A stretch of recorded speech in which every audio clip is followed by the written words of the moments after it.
Di video kali ini kita akan mengintip alur sebuah film dari Cina dengan plot twist yang sangat membuat penontonnya terkejut terheran-heran. Film ini berjudul Deception of the Novelist yang dirilis tahun 2019. Mengisahkan tentang pasangan suami istri yang terlibat tragedi kematian seorang wanita secara misterius di apartemennya. Hal itu pun membuat keduanya menjadi tersangka. Tapi mereka berusaha mengelak dan bahkan saling tuduh-menuduh satu sama lain. Lantas siapakah pembunuh yang sebenarnya? Tanpa banyak basa-basi lagi, kita langsung saja intip alur film lengkapnya guys. Check it out. Tapi sebelum lanjut, jangan lupa klik tombol subscribe dan aktifkan tombol loncengnya. Oke?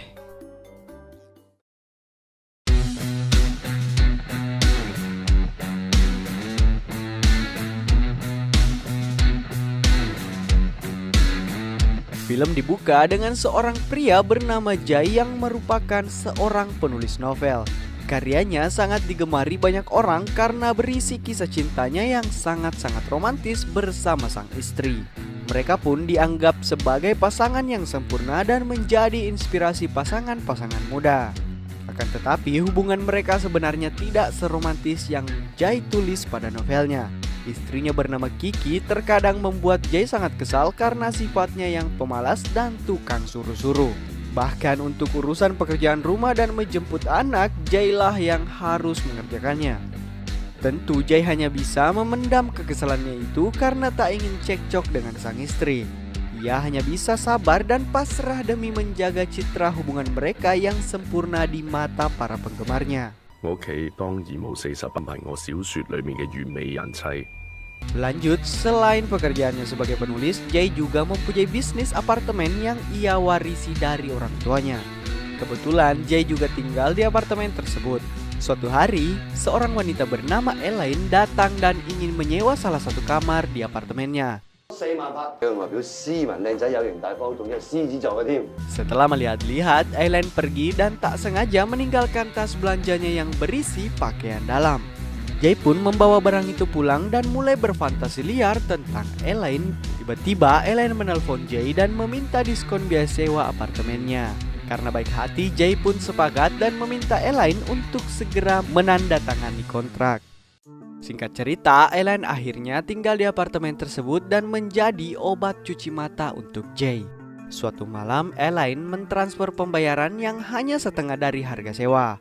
Elaine beralasan kalau isi rekeningnya tidak cukup.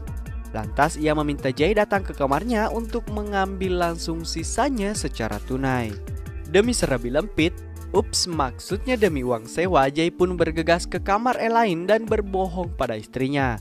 Di sana ia disambut oleh Elaine yang sudah dalam mode siap tempur. Dengan sangat manja, Elaine beralasan tidak sanggup membayar sisa uangnya. Ia lantas menawarkan untuk membagi biaya sewa berdua bersama Jai. Dengan begitu, Jai bisa kapan saja datang menginap di dalam kamarnya. Awalnya Jai merasa ragu-ragu, tapi rayuan manja Elaine membuat Jai jadi panas dingin. Akhirnya ia tak sanggup lagi menahan gejolak di dalam celananya dan terjadilah adegan mantap-mantap.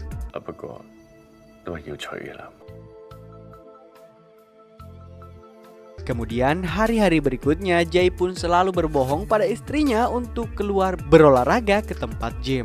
Padahal yang sebenarnya terjadi, ia pergi berolahraga di kamar Elaine.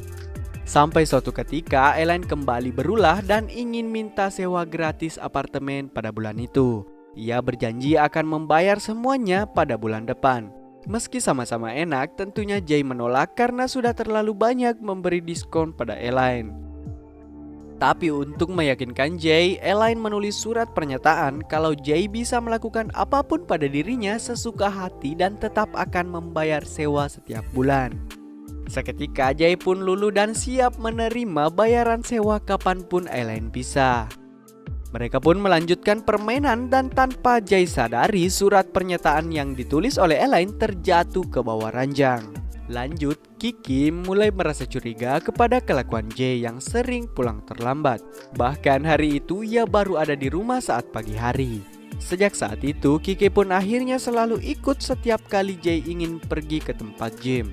Hal itu membuat Jae tidak punya kesempatan dan alasan lain untuk bertemu dengan Elaine.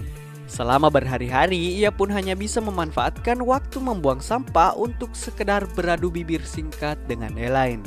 Karena sudah mulai tak tahan, Jae mengatur rencana liburan untuk istrinya. Sementara ia berpura-pura tidak bisa ikut karena ada urusan mendadak yang tidak bisa ditinggalkan. 其實我哋又唔使返工，肯定肯嘅，好累啦，我卜個先。 Singkat cerita, setelah Kiki pergi, Jae pun akhirnya punya kesempatan untuk bisa bermantap-mantap dengan Elaine. Lanjut, setelah istrinya pulang, Jae ternyata belum merasa puas dan menghubungi Elaine untuk bermantap-mantap. Tapi kali ini Elaine mulai berani memasang tarif setiap Jae ingin mencuci kerisnya. Tentunya Jae menolak keras dan mengalihkan rudalnya pada sang istri. Tapi saat ingin bermantap-mantap, Kiki menolak karena mereka kehabisan karet pengaman. Jae pun langsung pergi untuk mengalihkan kekesalannya di tempat gym. Singkat cerita, pada suatu hari Jae panik karena Elaine membawa pergi anaknya tanpa sepengetahuannya. Ia pun bergegas mencari Elaine untuk memastikan anaknya baik-baik saja. Untungnya Jae tepat waktu dan menemukan mereka di sebuah taman. Kali ini Elaine merayu Jae dan ingin meminjam uang yang jumlahnya tidak sedikit. Jae pun hanya bisa pasrah karena Elaine mengancam akan membeberkan hubungan terlarang mereka. Kelakuan Elaine tak berhenti sampai di situ. Elaine semakin memeras Jae dan meminta uang yang lebih besar dari sebelumnya. Bahkan ia mengancam akan menyebarkan video mantap-mantap mereka apabila Jae tidak menuruti kemauannya. Elaine juga mengingatkan kalau ia tiba-tiba mati, maka video itu akan otomatis terupload di internet. Jae yang merasa kebingungan lantas meminta nasihat pada teman-temannya yang seorang pengacara. Mereka menyarankan agar menghilangkan nyawa Elaine. Tapi tentunya mereka juga mengingatkan bahwa akan sangat sulit untuk lepas dari jeratan kasus pembunuhan. Akan tetapi, Jae tidak menanggapi serius saran dari teman-temannya. Singkat cerita, suatu malam Elaine tiba-tiba ditemukan tewas mengenaskan di jalanan. Polisi yang datang menyelidiki lantas menduga bahwa Elaine jatuh dari lantai atas apartemennya. Polisi pun datang memeriksa apartemen Elaine dan meminta Jae datang ke kantor polisi untuk diinterogasi. Awalnya Jae berkata kalau hubungannya dengan Elaine hanya sebatas penyewa dan pemilik apartemen. Akan tetapi ia tidak bisa mengelak setelah polisi menunjukkan surat pernyataan yang ditulis Elaine waktu itu. Dan rekaman CCTV berisi tingkah laku keduanya yang sangat-sangat mencurigakan. Jae pun mengakui bahwa Elaine adalah wanita simpanannya. Tapi Jae berbohong kalau Elaine pernah mengancam bunuh diri jika ia tidak bercerai dengan istrinya. Lantas Jae kembali tidak bisa mengelak setelah polisi mengungkapkan fakta kalau terdapat bukti perlawanan di TKP dan mayat Elaine. Hal itu berarti Elaine mati bukan karena bunuh diri. Akhirnya Jae kehabisan alasan dan mengaku bahwa ialah yang telah membunuh Elaine karena kesal terus-menerus diperas. Seharusnya kasus ini sudah selesai dengan pengakuan Jae. Tapi seorang detektif psikologi pembunuhan bernama Myo Jun melihat keanehan video interogasi Jae. Dari gerak-geriknya, Myo Jun menganggap Jae telah berbohong. Meski Jae telah mengaku, tapi tak ada bukti nyata kalau ialah yang mendorong Elaine. Penyelidikan lanjutan pun dilakukan di apartemen Jae. Polisi menemukan buku diari istrinya yang berisi curahan kemarahan atas perselingkuhan Jae dan rencananya balas dendam pada Elaine. Polisi lalu membawa Kiki ke kantor untuk diinterogasi. Myo Jin lalu menunjukkan buku diari dan serat baju milik Kiki yang ditemukan di TKP.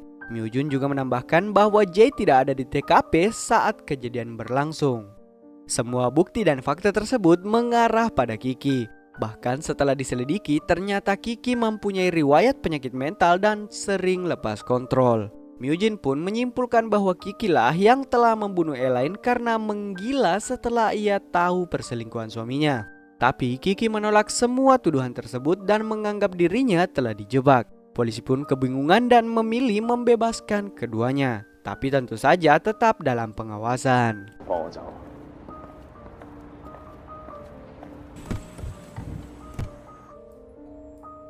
Singkat cerita, saat mereka berangkat untuk menjemput anaknya, di dalam perjalanan ternyata Kiki membius Jay dan membawanya ke suatu tempat. Setelah sadar, Kiki langsung protes pada Jay karena telah menjebaknya sehingga ia dikejar-kejar oleh polisi. Lantas Jay balik menyalahkan Kiki yang ternyata dari awal sengaja menyewa Elaine untuk mendekati suaminya sendiri. Jadi atas perintah Kiki, Elaine diminta untuk merekam mantap-mantapnya dengan Jay. Nantinya video itu akan Kiki gunakan untuk merusak reputasi suaminya. Kenapa? Karena Kiki sangat membenci Jay yang begitu munafik menjual kebohongan tentang hubungan mereka dalam karya novelnya. Akan tetapi keserakahan Elaine luput dari perhitungan Kiki. Elaine justru menggunakan video itu untuk memeras Jay dengan uang yang lebih banyak ketimbang bayaran dari Kiki.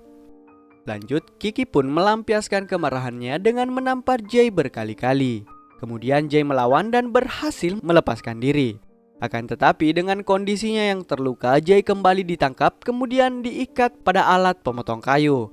Untungnya polisi datang tepat waktu dan berhasil menyelamatkan nyawa Jay. Sementara Kiki pun langsung diringkus polisi. Singkat cerita, akhir film memperlihatkan fakta bagaimana Jay merencanakan dan mengeksekusi dengan rapi kematian Elaine. Jay menulis buku diari istrinya dan membuat rekam medis sakit mental palsu sehingga polisi percaya bahwa istrinya memang gila. Jay lalu membius Elaine dan merekayasa kematiannya dengan pakaian istrinya. Bahkan Jay juga membuat mesin pelontar otomatis agar Elaine seakan-akan mati didorong oleh seseorang dan membuat alibi dirinya berada di tempat lain ketika kejadian berlangsung. Setelah peristiwa itu, Kiki lalu ditangkap dan masuk ke rumah sakit jiwa. Sementara Jay lepas dari segala tuntutan dan hidup bebas bersama putranya.